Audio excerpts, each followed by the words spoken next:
Bienvenidos a Aterrador, el lugar en donde hablaremos acerca de los peores criminales, casos sin resolver y sucesos paranormales tan aterradores que te dejarán pensando justamente hoy, antes de irte a dormir. Recuerden que si están viendo esto desde YouTube pueden darle clic en suscribirse y activar las notificaciones para que les llegue una alerta cada vez que haya un contenido nuevo y no se pierdan de ninguno. Al igual que en Facebook le pueden dar en seguir a la página y si nos están viendo desde Spotify de igual manera para que se les notifique cada vez que haya un nuevo capítulo aterrador. Verán, el tema de hoy es bastante peculiar, perturbador y aterrador en muchos sentidos, porque si bien hubo pocas víctimas de este asesino serial, la forma en la que terminó con la vida de estas mujeres y lo que hizo después hizo que este asesino se ganara un lugar entre ciertos asesinos seriales que son mucho más notorios y tuvieron mucho más víctimas. Así que comencemos con el caso de hoy, que es acerca de Charles Albright, quien fue mejor conocido como el asesino del globo ocular. Charles Albright fue abandonado por sus padres biológicos y vivió en un orfanato parte de su infancia hasta que fue adoptado por Fred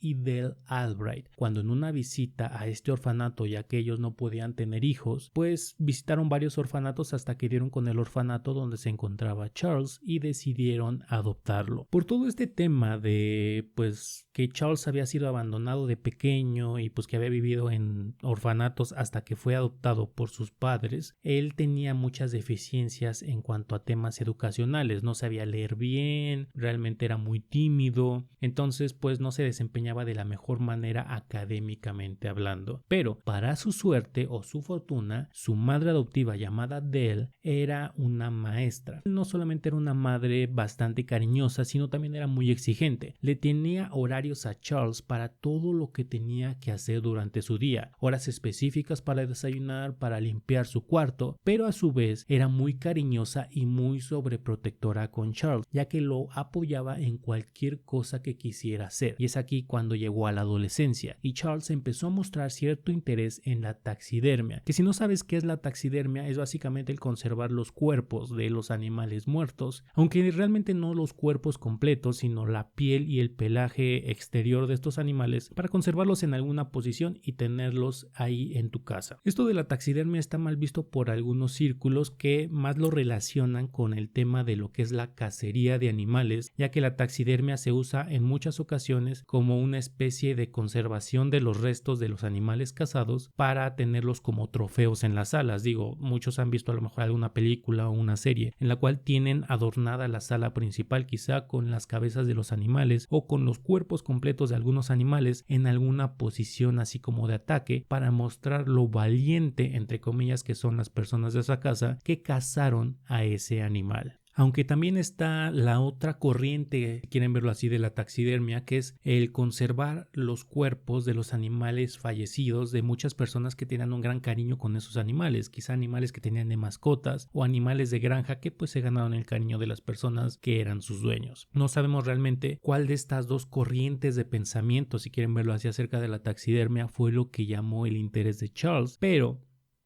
sí se sabe que su madre lo apoyaba completamente y algo un poco perturbador acerca de este tema es que desde los 12 años Charles tomaba las armas que tenían dentro de la casa de los Albright y le disparaba a algunos animales para hacer sus prácticas de taxidermista. Y su madre no solamente lo apoyaba en esto, sino que lo ayudaba a tratar los cuerpos de estos animales que Charles asesinaba para practicar su taxidermia. Y con esto me refiero pues a tomar el cuerpo, deshacerse de toda la parte interior de los animales y rellenarlos con estos componentes que le suelen poner a los cuerpos en la taxidermia para pues mantenerlos lo más parecido a lo que eran en su momento cuando estaban vivos. Otro de los hobbies que empezó a desarrollar Charles fue el robo y de hecho a los 13 años ya había sido encontrado en un par de ocasiones cometiendo este delito, pero como eran cosas pequeñas de no mucho valor, pues Charles era regresado a sus padres quienes pagaban el valor de lo que sea que se hubiera robado Charles en ese momento y pues no pasaba más que de una nota en el expediente delictivo de Charles, pero nunca pues en un cargo criminal como tal, y aparte pues era menor de edad, así que no había como tal un delito que perseguir porque pues era un delito menor y pues aparte los padres de Charles pagaban toda clase de cosa que él se robara.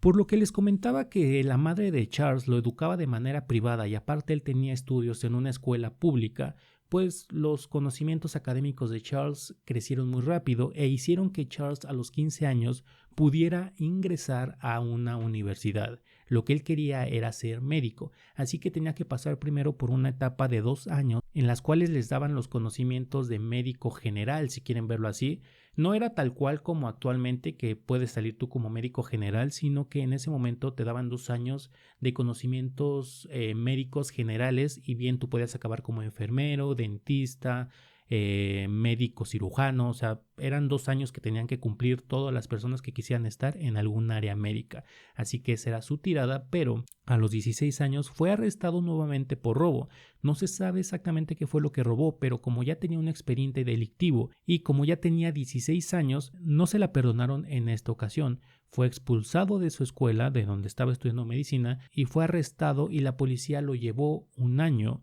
a una prisión para menores.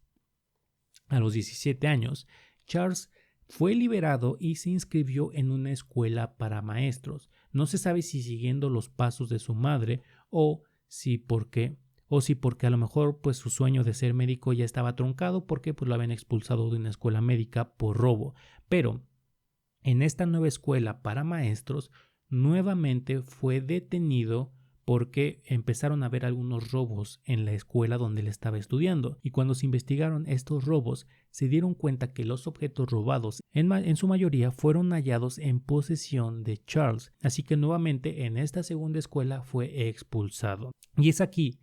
cuando, después de ser expulsado de la escuela de maestros y casi después de cumplir los 18 años, Charles empezó una carrera en el área de la falsificación. Falsificó un título universitario, un título de maestría y empezó a falsificar firmas para cualquier propósito, desde cartas poder hasta cheques de banco, lo que le pudiera dar algo de dinero. Y además, con el título falso que había conseguido, que era básicamente como nivel licenciatura y aparte su maestría, logró meterse a una preparatoria para ser profesor. Aquí, a sus 20 años, Charles ya tenía un empleo, algo de estabilidad, decidió casarse con su novia de ese momento, a quien había conocido en la escuela de premédicos, y pues no se sabe exactamente si la esposa tenía conocimiento acerca de todo este récord criminal que ya tenía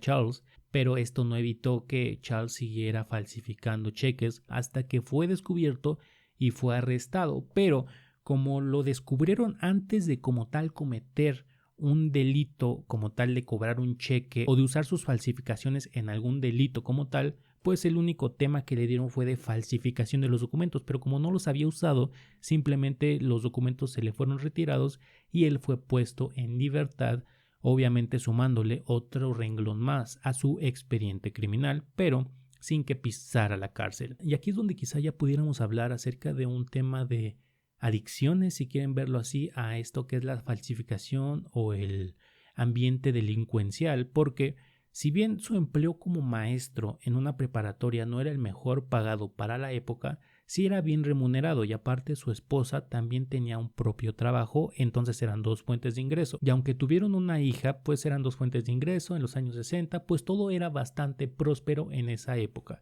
Así que realmente no había una necesidad de que Charles siguiera falsificando documentos para obtener un ingreso extra. Así que aquí es donde se cree que la falsificación de Charles y todo el tema delincuencial ya era más una adicción hacia él que una forma de obtener ingresos como tal. El matrimonio de Charles y su esposa realmente no estuvo libre de problemas, entonces pues empezaron a haber problemas desde los años 60 y en 1974 la pareja se divorció. Y poco tiempo después, en 1975, Charles fue encontrado robando mercancía de una tienda de electrónicos. En este caso, los electrónicos ya eran, digamos, equipos más caros, así que la policía ya no se lo tomó como un simple robo, sino como ya un robo un poco mayor, y por este mismo motivo ahora sí arrestaron a Charles y lo llevaron a prisión con una sentencia de 2 años por robo. Pero por su buena conducta y porque al final del día sí pagó parte de lo que había robado, fue puesto en libertad a los 6 meses de haber ingresado a prisión. Ahora, aquí cuando Charles fue liberado, se mudó a un nuevo vecindario y empezó a hacer amistad con la mayoría de las personas que vivían por el área, y esto hizo que se ganara su confianza, ya que pues si bien las personas de esta nueva comunidad, de este nuevo vecindario, sabían lo que había hecho Charles en su pasado, pues realmente este tema de falsificación y cobro de cheques falsos y así, pues no era algo como que le importara a muchas personas porque decían, bueno, ya cambió y no es como que fuera un asesino o algo parecido, al menos no en ese momento. Por lo cual, con toda esa confianza que se empezó a ganar de las personas cercanas, esto hizo que Charles se volviera el niñero de muchas familias de esta comunidad. Y es aquí donde no se sabe si fue ese salto, digamos, entre delincuencia, de falsificación, este tipo de temas, hacia ya unos temas más graves. ¿Por qué? Porque en 1981, cuando ya Charles, digamos que era el niñero de toda la comunidad, durante una visita a la casa de un amigo, fue descubierto propasándose con una niña de 9 años. Y digo propasándose para que este video no tenga que ser muy censurado, pero ustedes saben a qué me refiero. Y Charles fue arrestado, pero por algún motivo nuevamente fue puesto en libertad cuando él se confesó como culpable de haberse propasado con una niña de 9 años. Y además, más tarde, cuando fue arrestado por los asesinatos, él dijo que jamás había tocado a esa niña y que solamente confesó el haber sido culpable porque había sido violentado por parte de los padres y no quería tener mayores problemas ni generar ninguna molestia.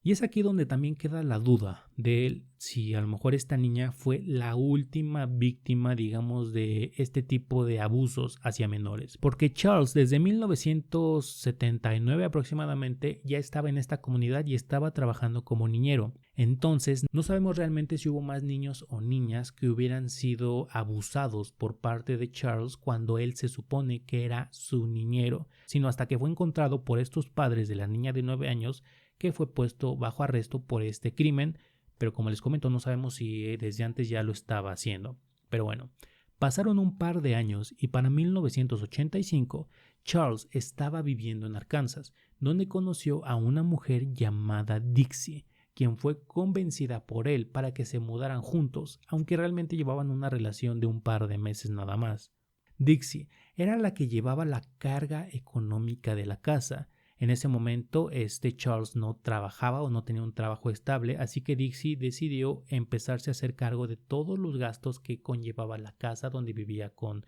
Charles. Y con todos los gastos me refiero literalmente a todos los gastos, desde alimentación, servicios eléctricos, servicio de teléfono, todo lo que tuviera que ser comprado para la casa lo compraba Dixie. Y hubo un momento en el que Charles se supone que consiguió un empleo estable como repartidor de periódicos, así que Charles se iba todas las mañanas a entregar periódicos, pero realmente no es lo que hacía, ya que Charles le decía a Dixie que se iba a entregar los periódicos en las mañanas, pero solamente la mitad de este tiempo que estaba afuera realmente estaba trabajando, y en la otra mitad de este tiempo Charles empezó a frecuentar y contratar prostitutas. No se sabe exactamente qué fue lo que desencadenó su racha asesina, porque se tienen varias teorías. Se piensa que a lo mejor ya vivía una vida de bastante frustración, su carrera de ensueño de ser médico no había sido cumplida, lo habían arrestado siendo falsificador y entonces esa carrera, digamos, como maestro se le había truncado, y aparte después lo arrestaron nuevamente como posible abusador de menores. Entonces no se sabe si, digamos, ya estaba viviendo bajo tal frustración que estaba siendo mantenido por su esposa. Y esto también hay que entender que para la época en la que estaba sucediendo esto, que era entre los 70s y en los 80s,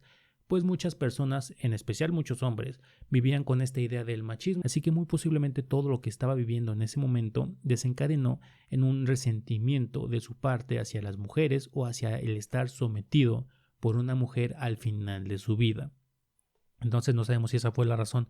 de su racha asesina, pero el 13 de diciembre de 1990, 5 años después de haber conocido a Dixie y de estar viviendo con ella una aparente vida normal, entre comillas, Charles contrató los servicios de la prostituta Mary Lou Pratt, a quien llevó a un lugar apartado y cuando ella se descuidó, le dio un disparo en la nuca, terminando con su vida. El cuerpo de Mary Lou fue descubierto en el vecindario de Oak Cliff en Dallas, solamente vistiendo un brasier y una blusa, pero mal acomodadas, dejando básicamente todo el cuerpo de Mary desnudo a la intemperie. Su torso estaba cubierto de moretones y aquí realmente en este primer asesinato al menos no se sabe si estos moretones habían sido ocasionados por Charles o algún otro cliente de Mary. ¿Por qué? Porque hay que entender que pues, las mujeres que se dedican a este tipo de trabajos lamentablemente sufren de mucha violencia. Y no es extraño los casos en los que hay mujeres que se dedican a la prostitución que son agredidas físicamente por sus clientes. Entonces aquí queda la duda, al menos con el asesinato de Mary, si los moretones con los que fue encontrada Mary fueron ocasionados por Charles o algún cliente anterior. Ahora, aquí es donde empieza, digamos, lo perturbador y lo que le dio el nombre a Charles del asesino del globo ocular. Y es que cuando se llevaron a Mary al área de autopsias y le hicieron su autopsia, se dieron cuenta que cuando abrieron los párpados, los dos ojos no estaban ahí. Habían sido arrancados y no se encontraron en ninguna zona cercana a donde se había encontrado el cuerpo. Así que se creía que el asesino había tomado los ojos y los estaba guardando como trofeos o les estaba haciendo algo más. Para el 10 de febrero de 1991 se descubrió el cuerpo de otra prostituta. Ella se llamaba Susan Peterson y fue igualmente descubierta básicamente desnuda, pero a comparación de Mary, ella tenía 3 disparos, uno en el pecho, uno en la nuca y otro en la parte de arriba de la cabeza. Ahora, lo que se cree con ella es que ella sí se dio cuenta que le estaban a punto de disparar y el primer disparo que recibió fue en el pecho. El segundo disparo fue uno de los dos de la cabeza y el tercer disparo fue el que la mató. No se sabe exactamente si el disparo que la mató fue el disparo de la nuca o el de la parte de arriba de la cabeza, pero sí se cree que resistió al menos 2 disparos antes de que Charles le disparara por tercera ocasión para terminar con su vida. En el caso de Susan recibió 3 disparos, pero había algo que la hacía coincidir con el primer asesinato, que era el de Mary Lou, que era que cuando examinaron su cuerpo se dieron cuenta que de igual forma le faltaban ambos ojos, así que esto ya era algo que tenía en común tanto Mary como Susan, y que también había sido descubierto su cuerpo en Dallas. Tiempo después, una tercera prostituta fue encontrada muerta en las cercanías de donde se encontró tanto el cuerpo de Mary Lou como el de Susan Peterson, y esta prostituta se llamaba Shirley Williams, quien, al igual que sus 2 predecesoras, fue asesinada con un disparo en la cabeza, y cuando se examinó el cuerpo también le faltaban ambos ojos, y por este motivo la policía relacionó los 3 homicidios y se dieron cuenta que estaban lidiando con un asesino en serie. Ahora, aquí hay que regresar un poco a después del primer asesinato, ya que como se había matado a una prostituta, la policía empezó a entrevistar a las prostitutas de las cercanías y entrevistaron a una llamada Verónica Rodríguez, quien comentó que había sido atacada por un hombre antes de que asesinaran a Mary Lou. Así que pues ella dio la descripción de quien creía que era el hombre que a ella la atacó, pero a Mary sí la pudo matar. Y la única forma en la que Verónica se libró del potencial asesinato y de haberse muy posiblemente convertido en la primera víctima fue que Verónica fue rescatada por un camionero que estaba pasando por el área. El camionero se llamaba Axel, y lo que estaba haciendo Axel en ese momento era dirigirse al departamento que estaba rentando. Tanto Axel como Verónica dieron una descripción del hombre, pero como era una descripción bastante general de un hombre alto, de no más de 60 años, algo canoso, delgado, pues era una descripción que le podía quedar a muchos de los hombres de la cercanía, así que realmente no tenían una certeza de quién pudiera ser el agresor de Verónica y el potencial asesino de las otras 3 mujeres. Ahora, algo que apuntaron los policías de este reporte tanto de Verónica como de Axel fue que la casa que estaba rentando Axel estaba a nombre de Fred Albright, pero realmente no tenían razón alguna para pensar que el dueño de la casa que estaba rentando Axel tenía algo que ver, así que solamente lo apuntaron, y además cuando lo apuntaron e investigaron el nombre de Fred Albright se dieron cuenta que ya llevaba un par de años muerto, entonces pues como que abandonaron esa línea de investigación y solamente dejaron apuntado el nombre de Fred Albright, quien era el padre adoptivo de nuestro asesino. Ahora, aquí entra el reporte de otra prostituta cuyo nombre no sabemos, solamente sabemos que era amiga de Mary Lou, quien en entrevistas posteriores al segundo asesinato, cuando se empezó a entrevistar a todas las prostitutas del área, reveló que había salido con un hombre llamado Charles algo. O sea, solamente supo decir que era Charles y que su apellido empezaba con AL, pero no se acordaba exactamente del apellido. Quien en ese momento, la prostituta amiga de Mary Lou, pensó que estaba viviendo en el departamento que posteriormente se supo que era el que estaba rentando Axel, el camionero que salvó a Verónica. No sé si se estén confundiendo un poco aquí, pero el punto es que la amiga de Mary había sido contratada por Charles para darle servicios sexuales y había sido llevada al departamento donde en 1991 estaba rentando el camionero que salvó a Verónica de ser atacada por Charles. Y esta amiga de Mary comentó que Charles tenía una fascinación con los cuchillos y que la miró de forma extraña cuando ella se le quedaba viendo, como si lo mirara directo a los ojos, pero no de una forma normal, sino bastante perturbadora, como si algo en los ojos de ella le llamara demasiado la atención a Charles. Y es aquí donde la policía empezó a hacer un par de conexiones. ¿Por qué? Porque el departamento de Fred Albright, el padre de Charles, fue donde una prostituta dijo haber sido contratada por Charles, quien le confesó su aparente fascinación por los cuchillos y un gusto raro por los ojos, y se dieron cuenta que Charles era muy parecido al retrato hablado que tenían del potencial asesino. Así que la policía investigó a Charles y se dieron cuenta que tenía cierto expediente delictivo y tenían una foto bastante reciente de él. Así que imprimieron esa foto y se la fueron a mostrar a todos los testigos, incluidos Verónica y el camionero que la había rescatado, llamado Axel. Verónica confirmó que el hombre que le estaban mostrando en esa foto era quien la había intentado atacar. Axel también confirmó esto y varias prostitutas también confirmaron que él era el hombre con quien habían visto a sus compañeras irse la noche en que desaparecieron, así que la policía ya tenía a su sospechoso, por lo cual acudieron al domicilio de Charles y Dixie y lo arrestaron el 22 de marzo de 1991.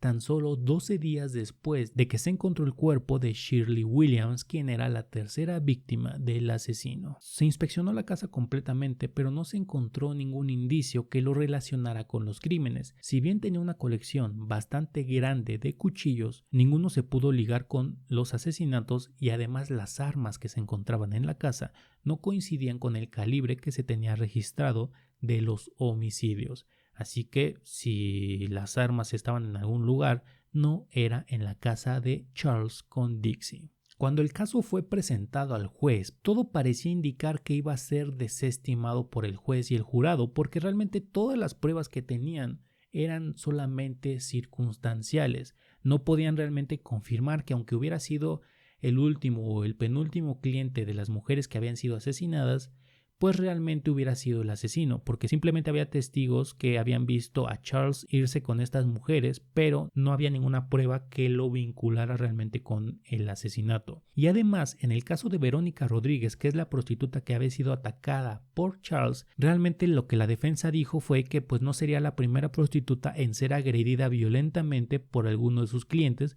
pero que esto no lo convertía en el asesino de las otras víctimas y que ni siquiera significaba que Verónica fuera a ser asesinada por Charles durante este ataque, que fue detenido por el camionero. Honestamente a mí me parece una defensa bastante absurda, pero pues era la defensa que estaba presentando el abogado defensor de Charles. Y teniendo en cuenta las circunstancias y las pruebas que tenían, pues todo indicaba que el caso iba a ser desestimado. Pero todo cambió cuando la fiscalía presentó unos cabellos que se encontraron en la escena del crimen de Shirley Williams, y de acuerdo a unos estudios donde se comparaban los cabellos encontrados en la escena con los cabellos de Charles, se supuso que como se comparaban y eran bastante similares, tenían que pertenecer a la misma persona, y esto fue la prueba que puso a Charles en el tercer asesinato, ya que no solamente estaban en la escena, sino que tenían algo de sangre en ellos, por lo cual si eran los cabellos de Charles y había sangre en ellos, significaba que Charles había cometido el asesinato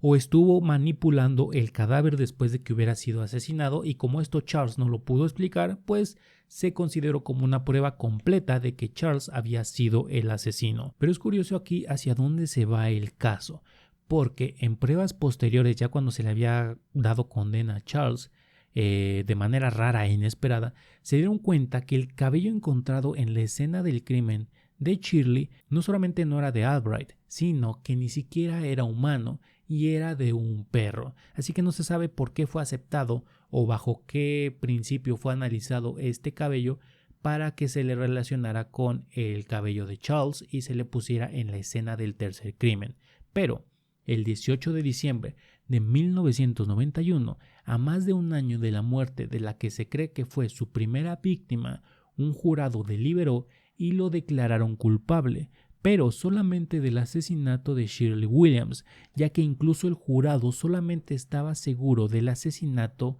de Shirley y no de las primeras dos víctimas, aunque por el modus operandi y para los ojos del público era casi obvio que era el mismo perpetrador, y si se le culpaba de uno de los crímenes tenía que ser responsable de los otros dos, pero de alguna manera por las limitadas evidencias, el jurado y el juez tenían las manos atadas para presentar cargos en contra de los primeros dos homicidios, aunque para todo público y para toda persona que ha analizado este caso, Charles Albright fue el asesino de las tres mujeres. Ahora, el juez, si bien nada más le dio sentencia por un solo asesinato, por la naturaleza del mismo y por la información que se recolectó de los otros dos asesinatos, le dio la pena de prisión de por vida, y aunque Charles intentó apelar la sentencia y buscar libertad en algunas ocasiones durante los últimos 20 años, nunca le dieron libertad condicional, y su último intento de apelación fue en el 2018, el cual fue negado y Charles murió a los 87 años en prisión en el año 2020, justamente 2 años antes de que pudiera buscar una nueva apelación para haber intentado salir a los 89 años de edad. Así que este fue el caso de Charles Albright, o mejor conocido como el asesino del globo ocular por extraerle los ojos a sus víctimas. Déjame tu opinión acá abajito, no sé si tú pienses con todo lo que te he dicho, si Charles en verdad fue el asesino del globo ocular o simplemente una persona que estuvo en el lugar equivocado, en el momento equivocado y fue culpado por unos asesinatos que no cometió. Aunque si bien no era una blanca palomita y era posiblemente un abusador de menores, se le condenó por unos asesinatos. En mi opinión yo siento que sí fue el asesino, pero tu opinión es la última palabra. Déjame tu opinión aquí abajito. Y ya sabes, puedes encontrar el contenido de Aterrador en YouTube y Facebook simplemente como Aterrador, en Instagram como Aterrador-OF y en TikTok como Aterrador con Alex Rodríguez. En estas últimas dos redes sociales no solamente subimos videos relacionados con los temas o casos principales, sino cápsulas cortas de crímenes, sucesos paranormales y temas misteriosos. No te olvides seguirnos en esas redes sociales para que no te pierdas de ningún contenido aterrador. Yo soy Alex Rodríguez y nos escuchamos en el siguiente caso aterrador.